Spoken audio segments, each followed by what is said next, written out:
मुख्यमंत्री देवेंद्रजी विधानसभेतही दिशाभूल करतात। महाराष्ट्रात हनी ट्रॅप नाही असं त्यांनी सांगितलंय।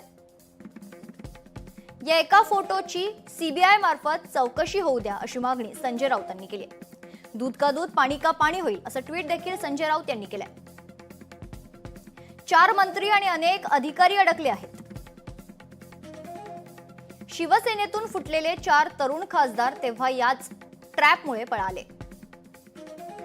दरम्यान हे प्रफुल्ल लोढा नेमके कोण आहेत ते देखील जाणून घेऊयात ग्राफिक्सच्या माध्यमातून।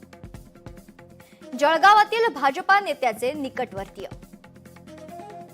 प्रफुल्ल लोढांवर अनेक गंभीर आरोप।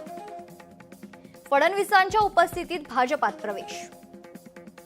2024 मध्ये दिलेलं लोकसभेचं तिकीट, परंतु 5 दिवसात उमेदवारी मागे घेण्यात आली। आता हनी ट्रॅपमध्ये अडकल्याचा दावा।